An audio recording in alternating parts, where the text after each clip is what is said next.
Case ഇത് എന്താന്നല്ല, ഇത് ഞാൻ ആലങ്ങി ഉണ്ടാക്കിയതാണ് കേട്ടോ. സെറ്റ് വറുത്ത് വെച്ച് ഞാൻ മാവ് നനയ്ക്കുന്നതൊന്നും കാണിച്ചില്ല.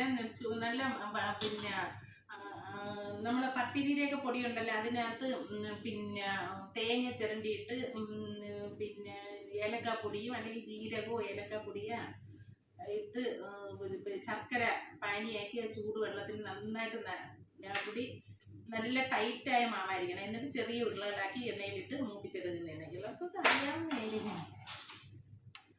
നല്ല മണം വരുന്നല്ലോ. എന്താണ് ഇവിടെ ഓണം സ്പെഷ്യൽ ആലങ്ങ. നല്ല മണം അതാണ് ഇവിടെ ഇവിടെ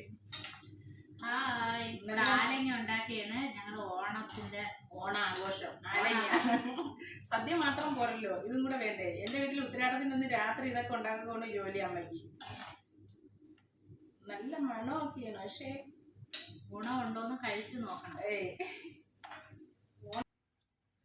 അപ്പൊ ഞാൻ അതെല്ലാം ചെയ്തെടുത്തിട്ടുണ്ടായിരുന്നു. നല്ല നല്ല അടിപൊളിയല്ലേ, നല്ല നല്ല കിരികിലാണ്, നല്ല സൗണ്ടും, നല്ല സൂപ്പറായി വന്നിട്ടുണ്ട് ആലങ്ങ. ഇതിന് വേറെന്തെങ്കിലും പേരുണ്ടോയെന്ന് എനിക്കറിയത്തില്ല. ഞങ്ങളുടെ നാട്ടിൽ തന്നെ ആലങ്ങ എന്നാണ് പറയുന്നത്. നല്ല അടിപൊളിയായിട്ട് വന്നിട്ടുണ്ടല്ലേ, സൂപ്പറല്ലേ.